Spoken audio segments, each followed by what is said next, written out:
everyone, Shawn Clement here, Wisdom in Golf, and this morning I saw a nice video by Mark Blackburn at Swing U, and he's one of the teachers in that faculty, and he's also a coach on the PGA Tour. And even though I've struggled to agree with some of the things that Mark has been doing, I very much appreciate what he came out with this morning.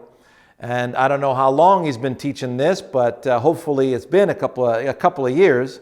If you look at one of my earlier YouTube videos called Create Serious Speed, Shawn Clement, I'll put it in the description as well, you'll see that I was teaching this 10 years ago. And you know, sometimes when you're ahead of your time, it can be frustrating because it gets a little shocking for people when they've been taught, keep the knee bent the same, flex in the backswing, coil upper body against lower body. You want very stable lower body. And we had to put up with that for the last 30 to 40 years.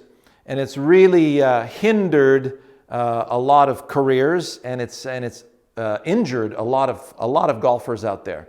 So to hear Mark say, well, you need to come up in the backswing to be able to provide a better downward force into the ground to go get the ground in order to push off the ground to get more clubhead speed.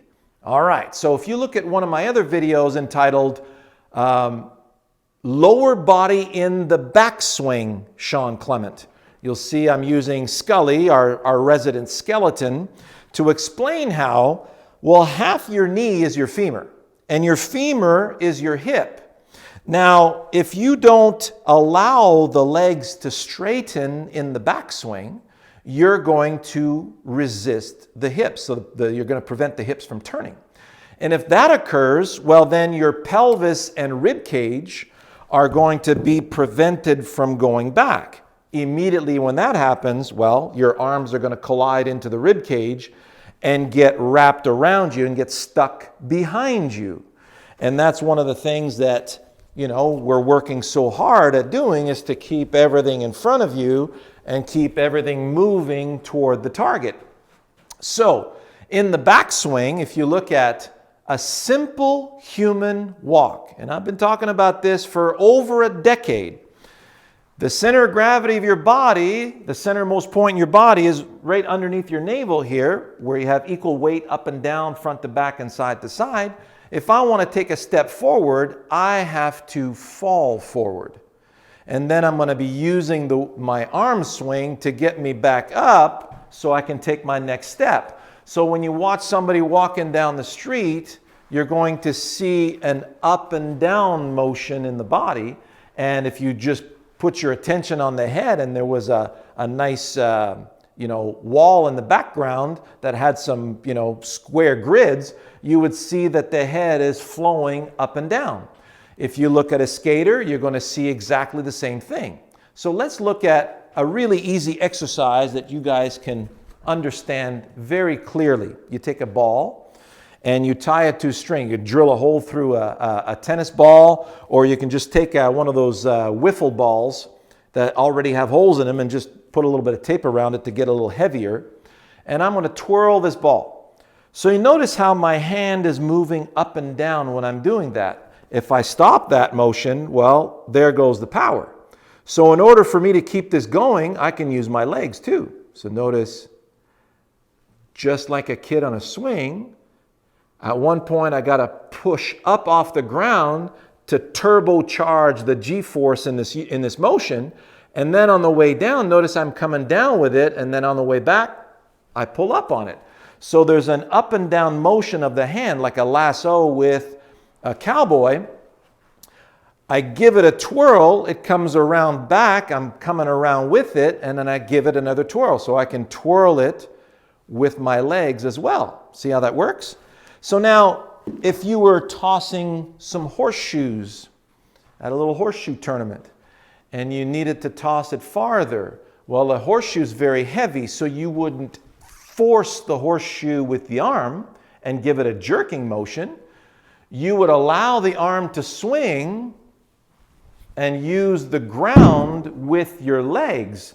Now notice, as I do this back and forth, up and down, see how easy it is to time that? Well, I can just turn around and do the same thing with a sledgehammer with both hands on. You don't want to be going much past your hips at first.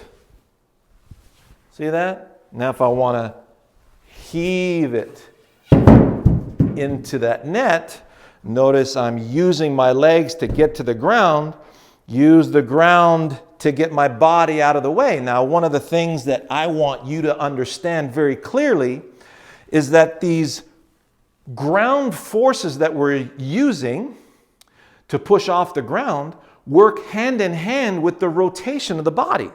Because you'll notice that if I'm going to snap a punch, you can try that right now and get up off your chair, give it a nice snap. You would never do this. So the brain's got to go get the ground. It's going to use the ground to get the body out of the way so you have access to the punch. So as it's using the ground to turn you out of the way, it's extending. So the extending and the turning happen together.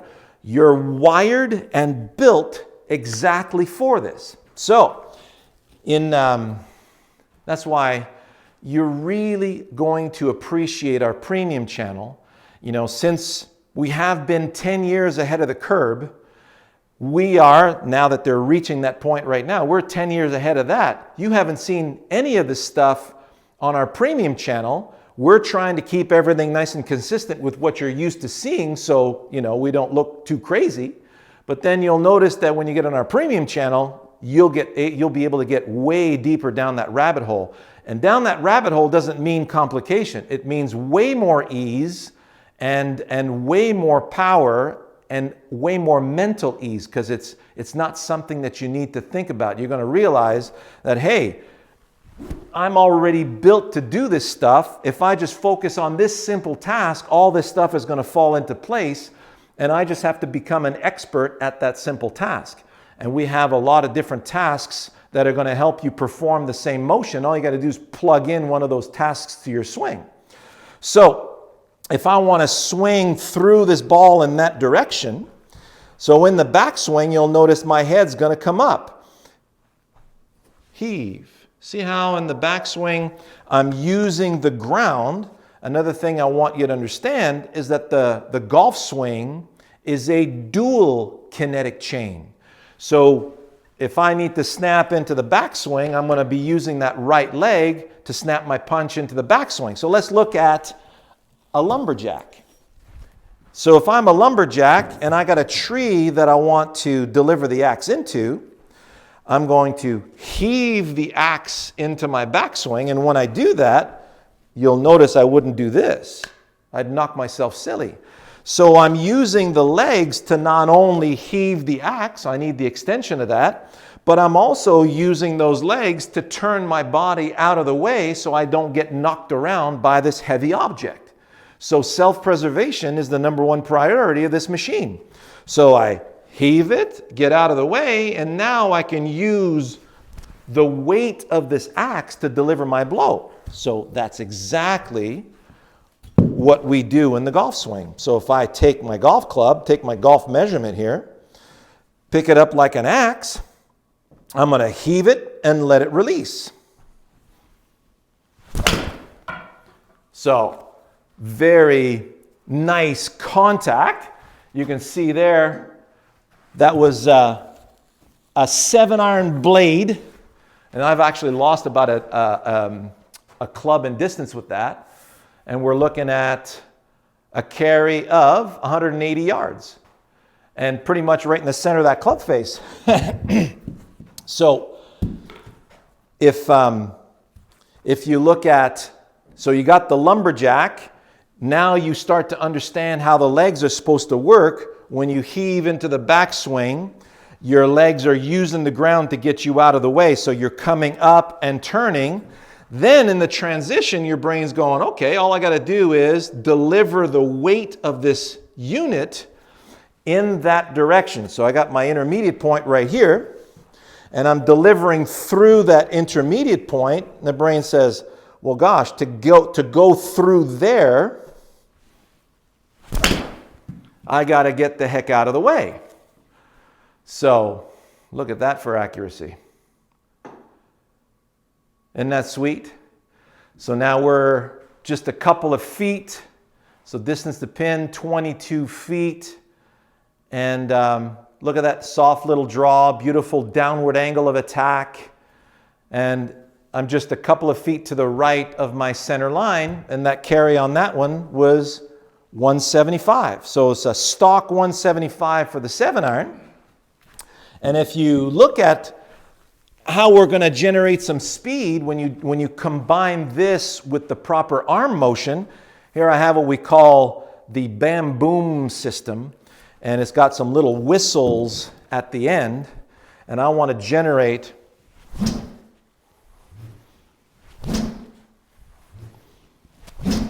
so it's very easy for me to generate that speed. As you can see, I'm using my legs to do that. So if I wanted to take this and throw it into my net, see how I'm using the ground to deliver that in that direction? And then we have our faithful grass whip. You notice how it's very toe heavy and it really cuts through the wind. I can really generate some incredible speed. So when you're coordinating that leg work with your arm swing, then you get something that's going to be extremely powerful. So let's look at how that's going to transpire. I'll get my lovely little Vice golf ball here. You got it 300 yards? Perfect.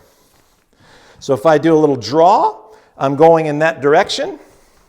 I'm going to gather and release through the tip of that tee to the right edge of that intermediate point with that wonderful slashing action.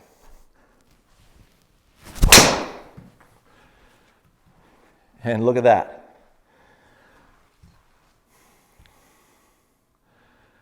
Still in the air, well over 300 yards, 310, 311. So 54 years old, whipping through with ease and velocity, and look at that, right in the center of the face. Path is 5 degrees from the inside. Look at that drive. I'm basically hugging the right side of the sprinkler heads all the way down the fairway there, and that feels very easy for me to produce. So if I worked out in the gym with Munashe all day, and then I went and really practiced this full time like the long drive competitors, I know I could easily add 40 yards to that. So I hope you enjoyed that session, and stay tuned for the next one where Sav and Moo are going to be coming back with me.